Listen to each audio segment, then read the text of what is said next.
I guess none of us had New Orleans at 8 though. No, yeah, I'm high on We New Orleans.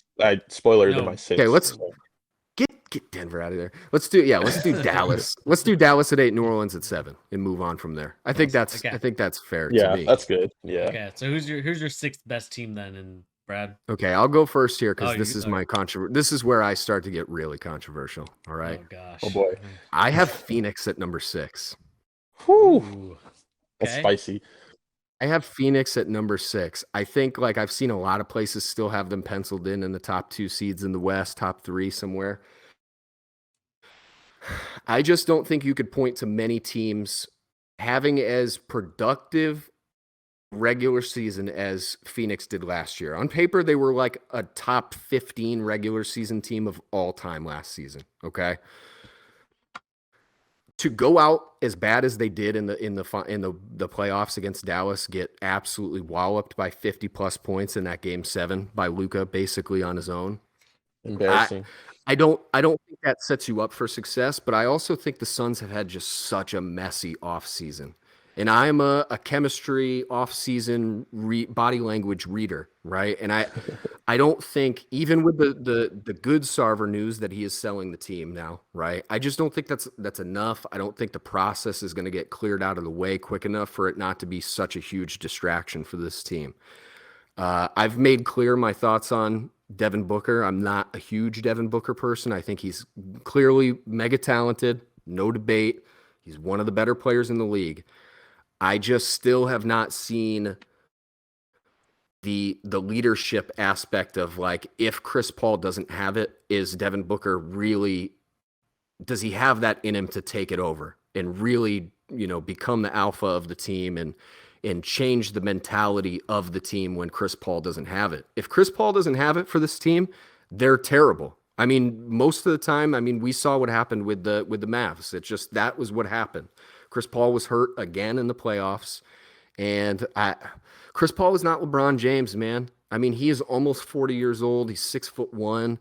I love CP3, but there is going to come a time where there's a significant drop off, and I think at times last season you saw it. And I just don't think they got better. I just don't. And I think the whole DeAndre Ayton situation, there's no way there's not some lingering resentment on some side, unless it was completely explicitly tied to Robert Sarver, which I don't think it is, because there was the whole situation in the playoffs with Ayton and Monty Williams. So I just see some backpedaling. I think they missed their window. I think the window was 2 years ago. I think they really blew that finals. That was the year they should have won. And then last year they just had enough juice to really push through the regular season and dominate people. But I think that was I don't see it. I don't see it with them. That's so spicy. I don't know. Bernie, you want to go next or If you want to go next, it's all you, man. I mean, I already said my six. It's the Pelicans. Same thing. Zion healthy. They have a great coach, Herb Jones, Trey Murphy. Um, I like Trey Murphy a lot. I think he'll get minutes and play. Dyson Daniels, he'll also be a good wing impact defender and Mhm. playmaker. I'm high on them. Jonas Valanciunas, great post-up player. When their offense isn't going well through Zion or Mhm. whatever, you can dump it into him and he creates offense. So CJ McCollum and Ingram, I love that pairing. I'm really, really high on them. I actually have them as a dark horse contender. If things go right all the way, they could win it all. Okay. I agree. I think New Orleans has a better chance than Phoenix does, even though I put them a little bit higher. Hmm. Um, I, we saw it in the playoffs in the first round last year. New Orleans gave Phoenix everything they had, and they didn't have their best player. So Hmm. I don't know, man. I guess I am maybe like the number one Devin Booker hater in the Charge universe. Like I really am not very I'm high with on you. him. He doesn't do much besides score. That's it. He's not a top 8 player in the league. I refuse Absolutely to not. feel like he's in the Absolutely not. top. I don't even think he's in the top 12, really. I would put him somewhere in He's like not. I think what did we put him at, Bernie? What did I have him at? I think I put him at 13 Yeah, he's somewhere on in our the little list. 15 to 13, I It think, for me. to me, Bernie, you this is saw the my year. Instagram Yeah. poll. He's not better than Jalen Brown. Eesh. I'd take Jalen Brown over Devin Booker personally. That is super Hmm. spicy, and I think we would be in like the 20% that would take Jalen Brown on like a mass vote if ESPN put that poll out. I just think Absolutely, like yeah. the totality of what Jaylen Brown can do is better than Devin Booker to me. Yeah. Mm-hmm. I mean, I don't disagree with you, Pete. I think when I look at this, I kind of flipped him around at this point, but when it comes to Chris Paul, I think that he still has like one more good season left in him before maybe it kind of digresses a little bit. I think I'm with you, especially on Devin Booker. I mean, I need to see a lot more from him. We all know that he can score. We all know that he's in love with Kobe Bryant in terms of like the player that he wants to emulate. But in order to be Kobe Bryant, you have to do a lot more. And I just don't think that Devin Booker does enough in that sense. Jay Crowder has his issues with the front office and with the team. We don't even know if he's going to be at training camp now. Obviously, the Sarver news is a big thing that's affecting a lot of the players. You nailed it right on the head with the DeAndre Ayton, Monty Williams situation. Those two guys seem to get into it, and they didn't really discuss what happened afterwards. And I agree with you, man. I think the Luka special really kind of dismantled it dismantled this Suns team. I think that they need to figure out a way to get back to being the Suns that were in the finals a couple years back. But it's hard when I look at their team, I just think that there's not a lot of guys that get up the shots that they need in terms of 3-point attempts and even makes. I just feel like they're kind of middle of the road. And even looking at their stats, they're middle of the road 3-point shooting. Yeah, I mean, it's hard for me to justify the Suns anywhere higher than like. I think I had them at 4. I had them at 4 on my list, but even then, it's kind of it's tough. Brad, I'm sure. Do you have them higher? Yeah, I have them higher.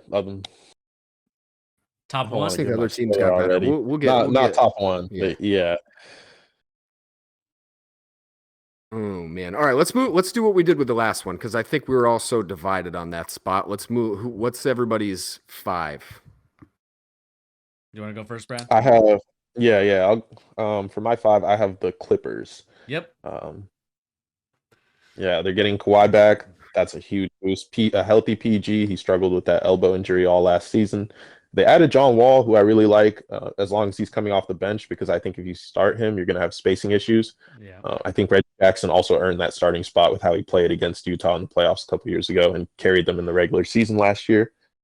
The additions of Rocco and Norman Powell are huge. Ty Lue is one of the best coaches in the league, top 3. His schemes are insane. His plays are nuts. Like, he is an amazing coach. He knows just who to get the ball to in the right moments. Rotations are perfect.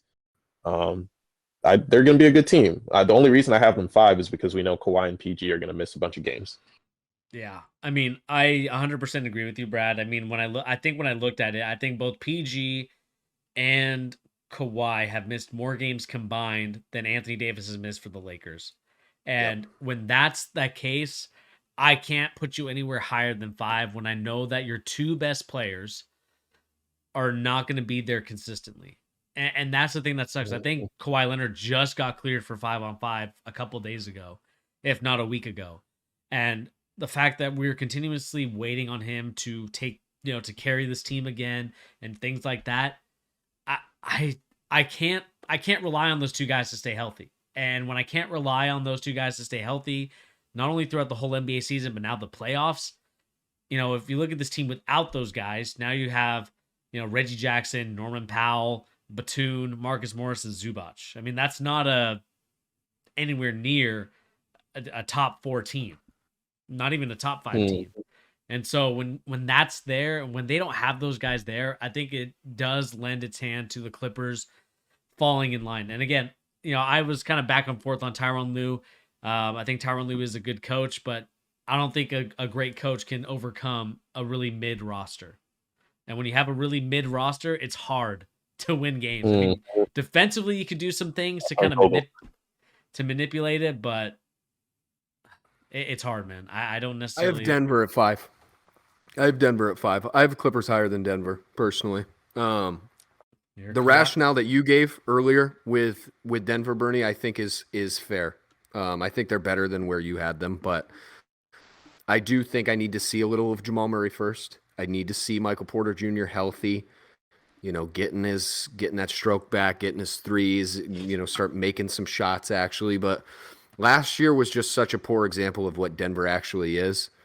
I find it really hard to put Denver anywhere below 4 or 5 range just because of Jokic. Like, Yeah. I know that you, Bernie, you have him very highly ranked, but I still feel like you have so much. You're a Jokic hater deep down. No, And I think I think that's cap, but we'll it's a little cap. It's a little cap. The reason why I rank Jokic so highly is not only because of all the things he does on the court. Everybody knows why Jokic is so good. He's back-to-back MVP for a reason, right? The difference and the one thing that never gets talked about, I feel like, on a mainstream level about Jokic, and it's the reason this team is so consistently solid, he's always healthy. He's always healthy because of the way he moves and his plodding style of basketball. Like he's never gonna like get up and roll an ankle when he comes down off a huge dunk. None of that is gonna happen. So like to me, there's not many players you can pencil in for like a guaranteed 60, 65 games every season that are as good as Jokic.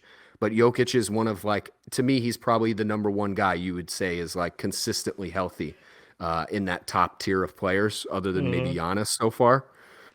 And I think that raises your basement like a lot. Like you're not going to have any games without a top 5 player in the league on your team probably. So I have them at 5, and I put the Clippers at 4 myself. not too far. So yeah, so not that far off. So I think we could probably agree to put the Clippers at 5. Yeah, I think so too. Or actually, should we put the Clippers at 6 and Denver at 5? Ooh. It's tough, man. It's based on where we all voted them in is not easy. So can we go back to the list real quick, Bernie, and look at what our rankings are so far? Yeah, so we have Jazz, Rockets, Spurs, Thunder, Kings, Blazers, Lakers, Mavericks, Pelicans. So we're going Denver? I think it's probably Denver. Denver I think Denver next. Yeah, Denver at 6. Clippers Although I at have them a lot higher, but Clippers at 5 for sure. And then 4? We going Suns? Or are we?